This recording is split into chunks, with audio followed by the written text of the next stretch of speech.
I invite you to get started.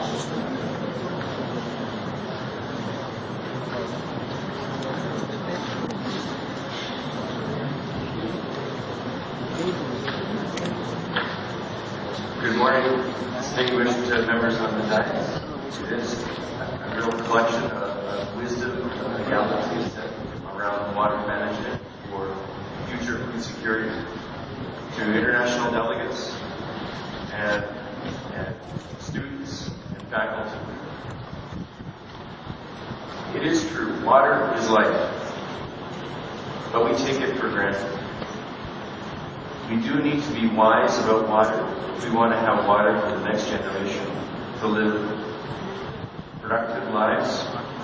And so I think this is a very timely and important gathering to come together to share our wisdom from the dais, but from all of you. As was mentioned by Global Waterman, Rajendra Singh, it's a collective effort.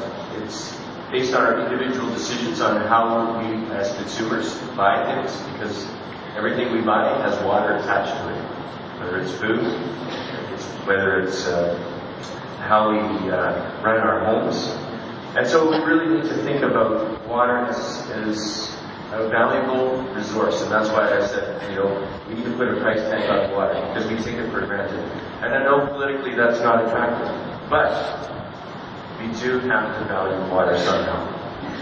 Right now, water takes up about 70%, agriculture takes up 70% of our freshwater resources.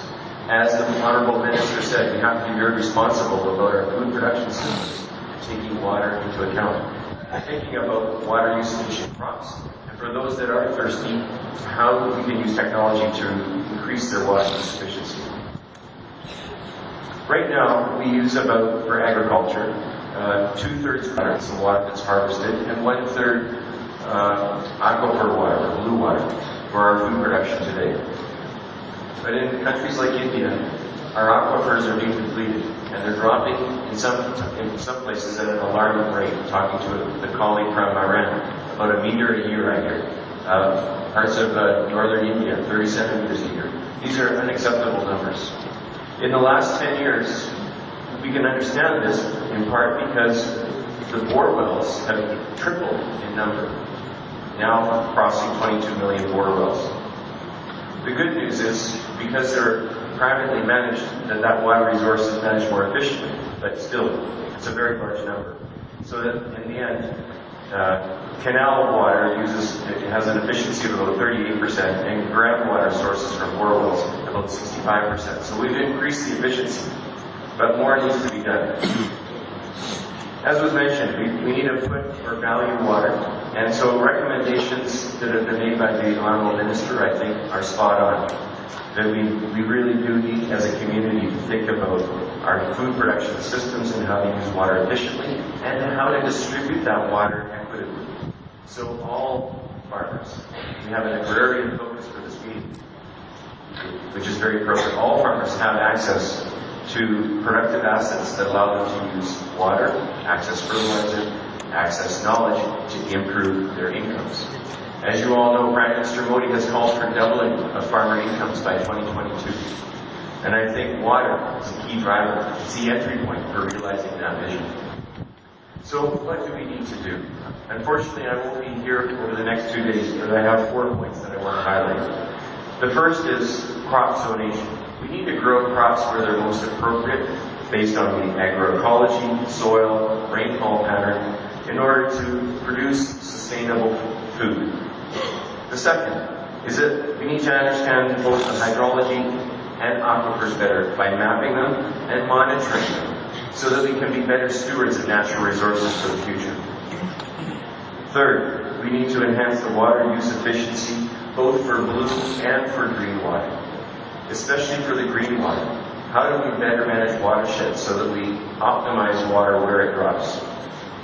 The fourth and final is that we need to look at irrigation to benefit the whole community, as the Honorable Minister said, and really move to more efficient systems.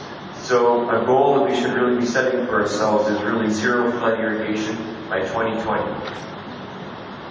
Ladies and gentlemen, I would submit to you that we need to move on with urgency. The world is changing very quickly due to climate change, and water is the variable that's changing most in that equation. So we need to really take this opportunity, this meeting, to think about pragmatic policies for prosperity that make efficient use of water so that all people have the right to realize their full potential, economic, environmental, and social. So I thank Sri Ranjan Singh for suggesting this conference in the first place. I'd like to acknowledge the Vice Chancellor, Dr. Bergvinson, for taking up that challenge and hosting an international gathering to talk about this. And I really do think that this gathering can come up with very pragmatic policies that are going to be important not just for India but for the world. And so I encourage you all to take that bold opportunity, be very articulate, and also think through the cost of implementation as well as the benefits or return to the investment for society.